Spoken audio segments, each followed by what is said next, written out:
Bien, hola, buen día a todos. Pues hoy vamos a empezar con uno de los módulos y es el dedicado a la debilidad de la ética pública y ascenso de la corrupción. Y vamos a comenzar esta exposición con dos preguntas básicas. Una primera es, ¿por qué se han incrementado la corrupción en los gobiernos y administraciones públicas? Y la segunda pregunta es, ¿se pueden establecer diques para contener ese mar de corrupción que inunda los gobiernos y administraciones públicas? Bueno, pues esas dos preguntas dan origen a esta exposición. Bien, comienzo señalando que el fenómeno de la corrupción es un fenómeno global, es un fenómeno que ha tocado al planeta, no es exclusivo de los países del tercer mundo, no es exclusivo de ciertas regiones del mundo. Es un fenómeno que está en países desarrollados y en países subdesarrollados, ¿sí? Entonces, como les digo, es un fenómeno global. De hecho, podemos hablar de la globalización de la corrupción. Bien, les voy a dar algunos datos para entrar en materia, que son los siguientes. El Barómetro Global de la Corrupción de Transparencia Internacional señaló en el 2010 que 1 de cada 4 personas reportó haber pagado sobornos en el último año. Bien, otro dato. En el año 2002, un informe del Programa de Naciones Unidas para el Desarrollo señaló que la corrupción se había multiplicado en la última década. El Banco Mundial afirmó en el año 2004 que cada año se pagan más de $1 trillón en sobornos, y eso es mucho, mucho dinero. Bien, otra fuente. Los informes de Transparencia Internacional, así como la Oficina de Lucha Europea contra el Fraude, mejor conocida como la OLAF, demuestran que la corrupción va en aumento. En ese sentido, también la Oficina contra la Droga y el Delito de las Naciones Unidas en el 2013 señaló que el crimen organizado genera alrededor de $119.000 millones anuales, en tanto que la cocaína y la heroína recaudan $105.000 millones anuales. Y otro de los temas también que genera mucho dinero es el tráfico de seres humanos, y en este problema se generan más de $10.000 millones al año. También Naciones Unidas, en una conferencia sobre economía criminal global en el 2004, señaló que el monto de capital de origen ilegal objeto de blanqueo en ese año ascendió a $750.000 millones. Entonces, como ven, bueno, aquí vamos dando algunos datos de todo lo que genera el tema de la corrupción. Bien, las actividades ilícitas generan beneficios por $1 billón anuales.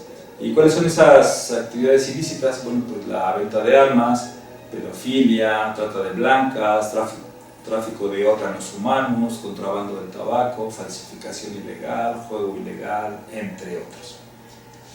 En 1994, el Grupo de Acción Financiera Internacional estimó que solo en producto anual del narcotráfico superó los $300.000 millones. Entonces, como hasta aquí podemos ver, son cifras exorbitantes, mucho, mucho dinero que genera la corrupción. Pero la corrupción no solamente genera mucho dinero, sino que también amplía su abanico de actividades. En los últimos años ha habido nuevas actividades ilícitas. Entre ellas encontramos las siguientes: el comercio ilegal de recursos naturales, el tráfico de plantas, el tráfico de animales, el tráfico de árboles, ¿sí? La falsificación de medicamentos. Hoy en día se sabe que las transnacionales farmacéuticas pues no se dedican a curar a las personas, sino a mantenerlas cautivas con sus medicinas, ¿sí?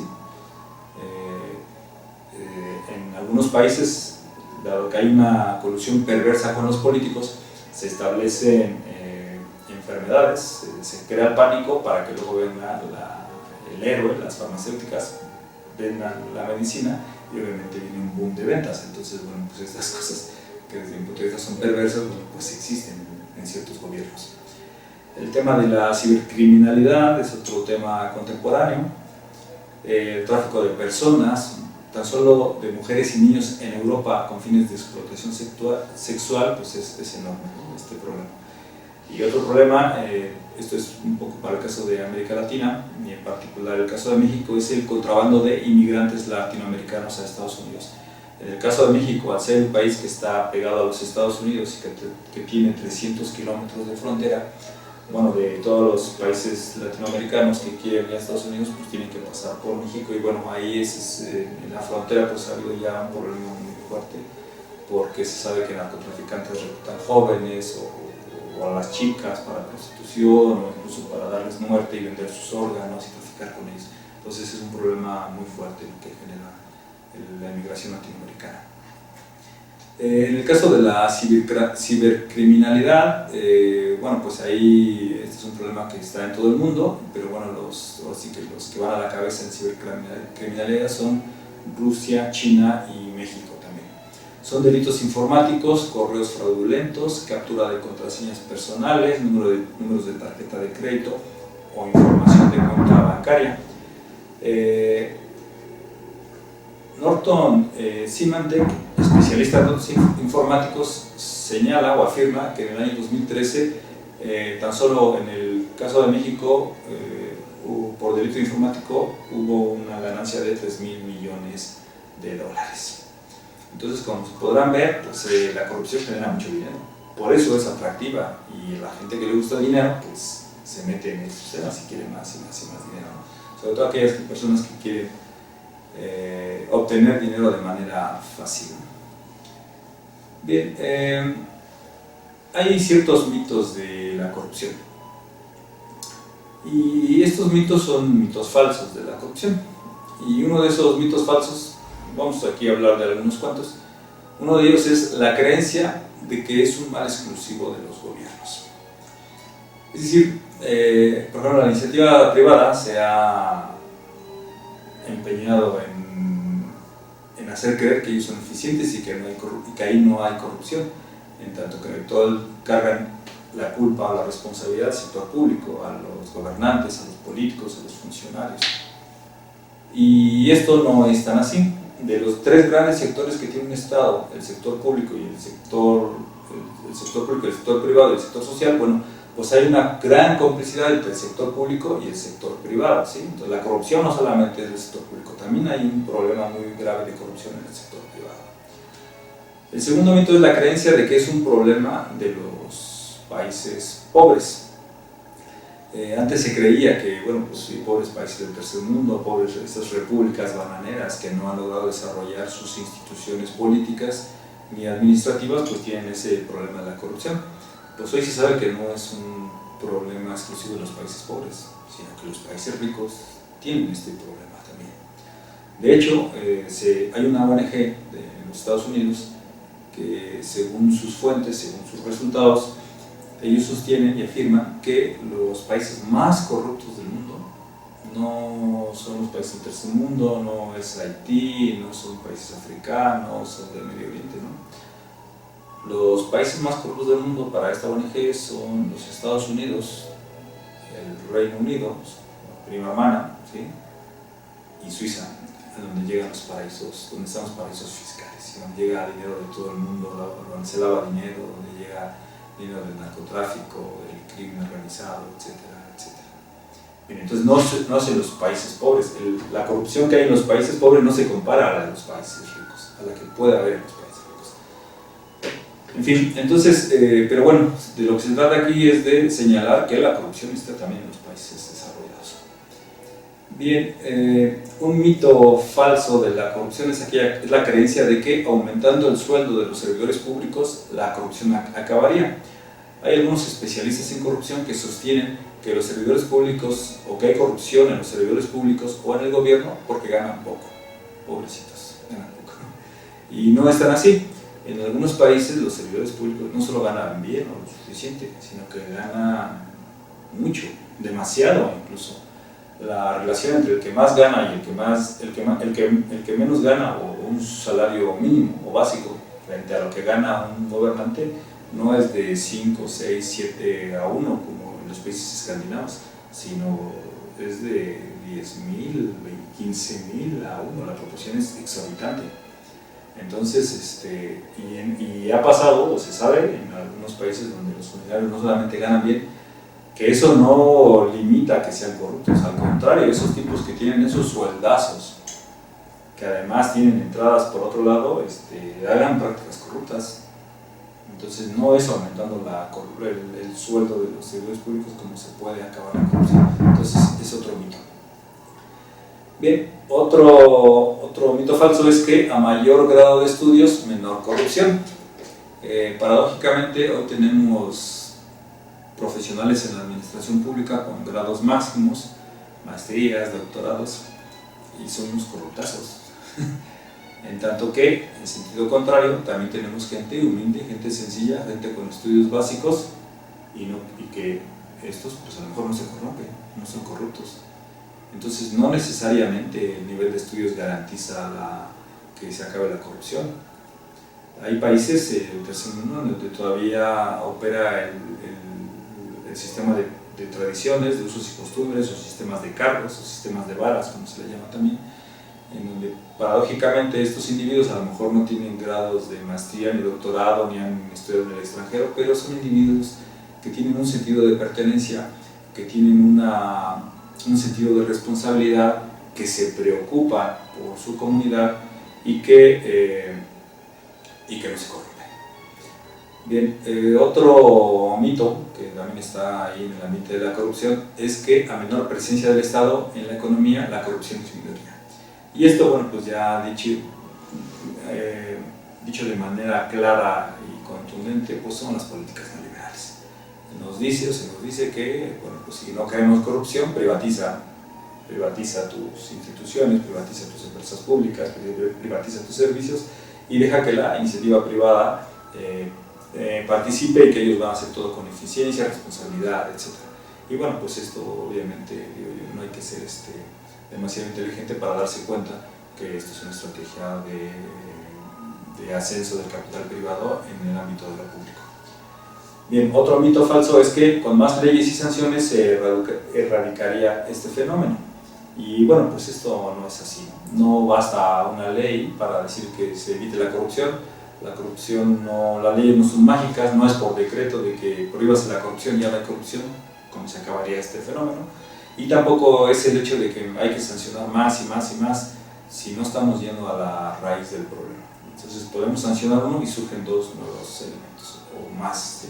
Entonces tampoco va por ahí. Y hoy hay otro mito falso que sostiene que la corrupción es un problema de la época actual, que es la globalización, que son las políticas neoliberales. Bueno, sí tienen responsabilidad, pero no es exclusivo de ellos. Bueno, la corrupción es un fenómeno histórico, es un fenómeno que viene desde las antiguas civilizaciones, desde antes de Cristo, ¿sí? Ya en Mesopotamia, en India, en China, ¿sí? En Sumeria, ya había preocupación precisamente por la formación de los gobernantes, por crear códigos de ética y por sancionar a aquellos individuos que se prestaran a la corrupción.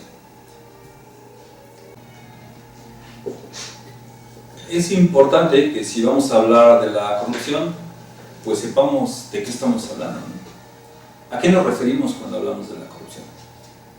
Bueno, la corrupción, si bien es cierto que existen muchas definiciones, el Fondo Monetario tiene su definición, el Banco Mundial tiene su definición, la RAE tiene su definición, yo, bueno, he revisado varias definiciones y he llegado a la conclusión de que hay dos tipos de corrupción. Esto no significa que solamente utilicemos esta definición, ustedes deberían, yo creo que tienen la responsabilidad de consultar otras definiciones, pero aquí yo les voy a dar las dos que yo utilizo y que a mí me han servido para entender lo que es la corrupción. Primer definición de la corrupción: es una versión económica, es una versión simple, es una versión que se enfoca en el dinero, ¿sí? Y en esta definición, el elemento intermedio en el juego precisamente es el dinero e intervienen dos partes: el corruptor y el corrompido. Cuando un individuo, un ciudadano, requiere un servicio y va a las instituciones públicas y ofrece dinero para agilizar su trámite, a eso se le llama soborno. Pero si es a la inversa, si un individuo honesto, íntegro, va a solicitar un servicio y es el servidor público el que le pide el dinero al ciudadano, eso se llama extorsión. En cualquier caso, el elemento mediador es el dinero, ¿sí? Ahí se está pidiendo en efectivo, bueno, o a través de cheque, cuenta, se pasa el número de cuenta para que se deposite, etc., ¿no? Pero hay dinero de por medio. Digamos que esta es la forma de corrupción más conocida. Cuando la gente habla de corrupción se refiere a eso, ¿no? A dinero, a malversación de fondos, a fraudes, etc. Sin embargo, hay otro tipo de corrupción. Hay un tipo de corrupción que desde el punto de vista también es muy importante, pero que creo que está como descuidada o no se le ha dado la debida atención que se requiere. Y esa sería la otra definición de corrupción. Esta yo le denomino versión etimológica, precisamente por su etimología. Corrupción, el concepto de corrupción se deriva del latín corruptio y significa alteración, modificación de algo existente. Es echar a perder, alterar, pudrir o pervertir. Este tipo de corrupción se da cuando una función es alterada de su cauce normal, y aquí está como que la clave o la esencia de este tipo de corrupción. Si yo soy un funcionario y la ley me dice que tengo ciertas facultades y me da la autoridad para esas facultades, pues ahí todo está bien. Pero si yo me excedo en esas facultades, entonces ahí ya si tengo autoridad, pues tengo abuso de autoridad, y entonces ya estoy entrando en corrupción, ya estoy alterando, ¿sí? El cauce natural o normal. Y en este sentido, pues hay muchas alteraciones, ¿sí? O muchos ejemplos de alteración de cauces naturales o normales. Y en este caso no hay dinero de por medio, pero son actos de corrupción. Si yo soy director de recursos humanos y hay todo un procedimiento para que un individuo ingrese a un puesto, a una plaza, en donde tiene que tener capacidad, tiene que haber pasado los exámenes, las evaluaciones, las entrevistas, etc. Y sin embargo, viene alguien que a mí me interesa, un familiar, un amigo, o el jefe me dice, mete a pues eso es corrupción, nepotismo, ¿sí? A lo mejor no hay dinero, pero hay corrupción. Si soy el jefe y tengo alguna secretaria que me gusta, me atrae, empiezo con el acoso sexual, psicológico, etc., bueno, pues entonces ahí estoy cayendo en corrupción, ¿sí? En estos casos les digo, no necesariamente hay dinero, pero sí hay corrupción. Y de este caso tenemos mucho: el abuso de autoridad, el acoso psicológico, el acoso sexual, el acoso moral, incluso el miedo, la deshonestidad, la incompetencia, la deslealtad, la discriminación, la impuntualidad, la ineficiencia, la indisciplina, la injusticia, la mentira, la negligencia, la opacidad. Todos estos son elementos o actos de corrupción, ¿sí? Entonces, todo eso tiene que ver precisamente con la conducta de los servidores públicos. Si yo llego a un trabajo y firmo que llegué una hora y no fue esa hora, pues estoy mintiendo y estoy ahí actuando con cierta corrupción. O si firmo y me salgo, en lugar de ponerme a trabajar, me voy con mis amigos a tomar un café, unas porras, a comer o a hacer mis cosas personales, pues son actos de corrupción, todo ese tipo de situaciones. ¿Y quién nos controla sobre esto? A veces nos dan libre albedrío para que, pensando en que uno ya es maduro y responsable, para no realizar este tipo de actividades, pero estamos entrando en este tipo de situaciones. Porque ¿quién nos vigila? ¿Quién controla la conducta de los servidores públicos?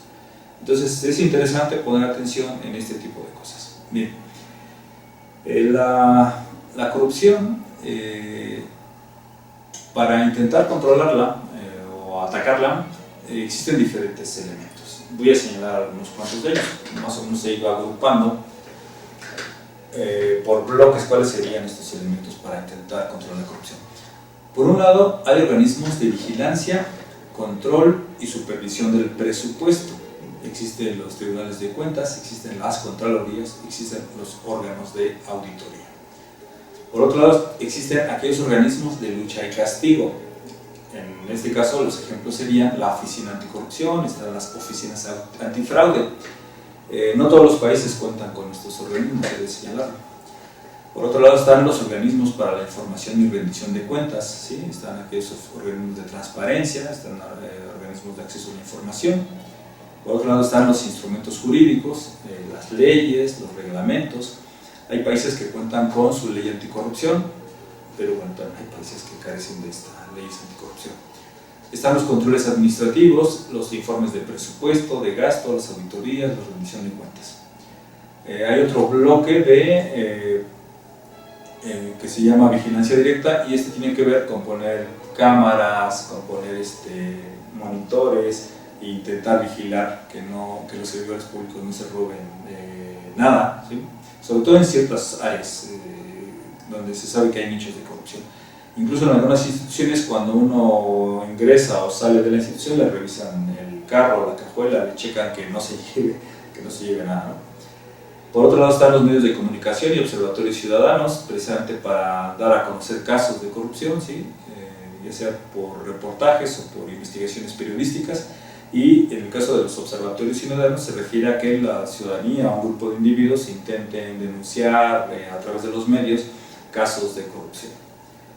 Hay algo que yo le denomino instrumentos disuasorios, y esto se refiere a que en el caso de identificar funcionarios públicos corruptos, bueno, pues a estos se les amonesta, se les sanciona de manera administrativa, puede haber también sanción económica, incluso puede haber alguna inhabilitación, incluso demandas penales, cárcel, e incluso en algunos países, que no son pocos, ahí son varios, existe la pena de muerte. Y sin embargo, a pesar de que hemos visto toda esta lista de instrumentos para combatir la corrupción, pues en este momento no hemos señalado aquellos instrumentos que tengan que ver con la parte interna del ser humano, ¿sí? Es decir, vamos a imaginar que el individuo tiene dos partes, la parte interna y la parte externa. Bueno, pues todos estos instrumentos van dirigidos a la parte externa del ser humano. Pero, ¿y qué piensa el ser humano en lo interno? Hasta aquí no hay esos elementos, del cual vamos a hablar más adelante, y dentro de esos elementos que se enfocan en la parte interna, pues es ahí donde entra precisamente el tema de la ética pública. Bien, quiero señalar que existe algo que se llama spoil system, que es una expresión inglesa que traducido al español significa sistema de botín. Y este sistema de botín tiene su antecedente en la piratería, en aquellas naves de aquellos piratas ingleses que se dedicaban al saqueo marítimo. Y que precisamente los piratas, que eran precisamente unos delincuentes, eran tipos que no tenían profesión, sino que veían ahí la manera de lucrar, de robar, de agarrar el tesoro, apropiárselo y repartírselo. Es como la forma fácil y directa de enriquecerse. Bueno, este sistema de pirataje pues se hizo normal en su época, pero incluso no solamente eran los piratas vulgares, sino que después surgieron unos piratas como de clase, que eran los corsarios, y estos eran piratas pero que tenían el permiso de la reina para hacer su pirataje. Bueno, esta expresión de spoil system precisamente describe la práctica por la cual los partidos políticos, una vez que han alcanzado el poder, distribuyen a sus miembros y simpatizantes cargos en el gobierno. Es decir, lo que hacían los piratas: tenemos ahí un botín, vamos a abordarlo, vamos tras él, ganamos, y ya que nos ganamos nos repartimos el botín, ¿sí? Entonces esta forma de operar pues ha llegado a la política, y desafortunadamente pues creo que salvo excepciones en países, pues sigue existiendo. Son los sistemas políticos contemporáneos, se llega al poder y se reparte, el que gane se reparte el botín. Y salvo que sean partidos políticos con conciencia, con formación, con responsabilidad, pues ese botín no se le va a dar a cualquiera, tiene que dársele a una persona. Un cargo se le da a una persona competente, con responsabilidad, que de alguna manera sepa lo que va a hacer sepa las funciones que va a realizar en ese cargo. En tanto que en otros países o en muchos países, pues esto no es un requisito. Al cargo público o a los cargos de gobierno se los pueden dar a individuos que puedan tener formación o no tengan formación, experiencia o sin experiencia, capacidad o no capacidad. Y esto es parte de, bueno, que de alguna manera también eso explicaría por qué hay tanta corrupción en algunos, sobre todo en unos países que no tienen sistemas institucionales y administrativos, concursos de oposición, servicios civil de carrera desarrollados que pongan freno a las prácticas corruptas. Bien, en el Reino Unido esta práctica se intentó evitar, al menos a nivel de función pública, con los funcionarios públicos, desde 1855, con la Order in Council, y se eliminó el sistema de botín, dando paso a procesos selectivos basados en el mérito.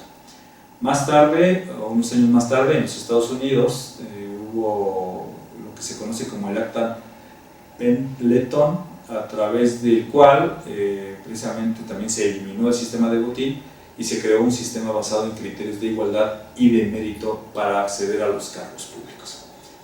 Bien, a partir de entonces ha habido cierta preocupación, sobre todo en los países con mayor desarrollo, en donde se han preocupado por implementar y desarrollar sistemas de mérito y capacidad para los servidores públicos, concursos de oposición, perfiles para los cargos públicos, así como la profesionalización de los servidores públicos por elección, por oposición y por designación, que son los tres tipos de servidores públicos.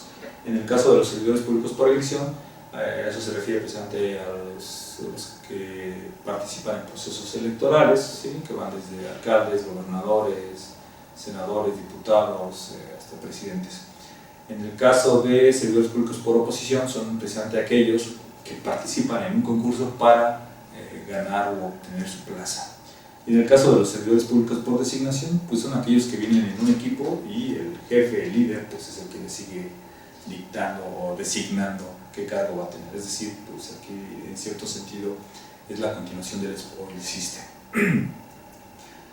Ahora bien, en diversos estudios comparativos sobre la conducta de los servidores públicos han hecho el siguiente ejercicio. Imaginemos que tenemos dos servidores públicos de un mismo rango, de un mismo nivel, incluso de una misma institución, que se rigen bajo un mismo marco jurídico, que tienen un nivel de ingresos similar, tareas similares, funciones similares, responsabilidades similares. Pero uno es responsable y el otro no. Uno es eficiente y el otro no. Uno es ético y el otro es corrupto. ¿Sí? Entonces aquí, ¿cuál sería la pregunta? O más bien, ¿cuál es la razón de conductas tan dispares? ¿Será el nivel de estudios lo que hace que un servidor público sea más responsable, eficiente e íntegro? ¿Será el nivel económico? ¿Será que uno es de buena familia, tiene ingresos, tiene empresas y no necesita corromperse? Aunque a veces suele ser lo contrario. Ese que es de buena familia, tiene ingresos, tiene empresas, es el que más se corrompe y a lo mejor el otro no. ¿Será el género? Hay gente que dice que son más corruptos los hombres que las mujeres, aunque hay gente que sostiene que es lo contrario. Y bueno, en ese sentido hay un documento interesante de Transparencia Internacional que se llama Corrupción en Género, y en donde dice que sí hay más corrupción de los hombres en la actualidad, porque hay más hombres que trabajan, que ocupan cargos en las instituciones, pero que las mujeres vienen fuerte, que también se han sumado a esta competitividad, a esta modernización, y que también hay ya casos fuertes de corrupción en la mujer. ¿Serán las necesidades de cada persona que hace que se corrompa uno u otro? ¿Sí? Entonces aquí precisamente los estudios se dedican a analizar qué pasa con la conducta de los servidores públicos. Bueno, la respuesta a estas interrogantes es la siguiente. Son los principios y valores que posee cada individuo lo que determina su conducta, su actuar, su comportamiento. ¿Sí? Es decir, ¿qué es lo que traes aquí que hace que actúes de determinada manera? Si tú traes valores, independientemente de si eres hombre, mujer, si tienes dinero o no tienes dinero, si tienes estudios o no tienes estudios, eso es lo que va a hacer que seas corrupto o no seas corrupto. Y la disciplina de conocimiento que se encarga del estudio de los valores de las personas es la ética. Y el campo específico de estudio que se enfoca en la conducta de los servidores públicos, pues es la ética pública. Bien, Una pregunta respecto a la ética pública que nos hacen comúnmente es, bueno, ¿y la ética para qué sirve en el servicio público? Y entonces yo he intentado dar respuesta sencilla de la siguiente manera. Por un lado, la idea de rescatar la ética pública en el servicio público sirve para lo siguiente. Por un lado, para enseñar, por si la gente no lo sabía, para recordar, por si a alguien se la había olvidado, o para reafirmar, por si no se había comprendido bien, los valores que debe poseer un servidor público. Bien, dicho esto, entonces ya podemos dar respuesta a la primera pregunta con la que iniciamos esta exposición. La pregunta era, ¿por qué se ha incrementado la corrupción en los gobiernos y administraciones públicas hoy en día? Bueno, una primera respuesta es por el descuido de la parte interna del ser humano. Aquella parte que tiene que ver con la ética, con la filosofía, con el humanismo, con valores y con la educación. Se sabe incluso que hoy el tema de los valores y la educación en la época contemporánea está en crisis. Y la segunda respuesta, o la segunda pregunta, la segunda pregunta era, ¿es posible hacer algo frente a esta situación? Y la respuesta sería, sí, se pueden hacer cosas. Por un lado, se pueden incorporar instrumentos éticos de aplicación práctica estructurados en un sistema de control interno dirigido al individuo que conlleve educación, convicciones, percepciones, principios, valores y virtudes. Y es aquí donde entra precisamente la importancia de la ética pública. Bien, quiero terminar mi exposición con una cita de Aristóteles, que precisamente fue un sabio y fue el primero en sistematizar el conocimiento de la ética. Y yo he de reconocer que pues, él decía que todo el conocimiento que nos presenta en la ética no es un conocimiento que él haya inventado. Él dice que sus maestros y sus antepasados ya habían desarrollado todo este campo de saber. Él, sin embargo, él tiene el mérito de haber recopilado toda esa información y haberlo plasmado en sus tres tratados, que son la Ética Nicomaquea, la Ética Eudemiana y la Magna Moral, y hacernoslo llegar hasta el presente, ¿no? Bueno, eso ya no es mérito de él, pero bueno, que ha llegado a todo ese conocimiento hasta hoy en día. Bueno, él dice, tiene una frase, un párrafo muy bello que me gusta y que dice así: conducirse éticamente significa querer el bien por sí mismo. El bien es ciertamente deseable cuando interesa a un individuo, pero se reviste de un carácter más bello y más divino cuando interesa a un pueblo y a un Estado. Bien, esa es una primera frase. Otras dos frases que me parece que también son geniales son las siguientes. Dice, cito, dice Aristóteles: si el alma de un hombre está enferma o es mala, para evitar que él haga nada malo, debe ser apartado de las riquezas, del gobierno y del poder. La autoridad y las riquezas dañarán al hombre malo, por cuanto no es capaz de hacer de ellas un uso recto. De manera que si la presencia de estas cosas le daña, no comete contra él una injusticia quien le priva de ellas.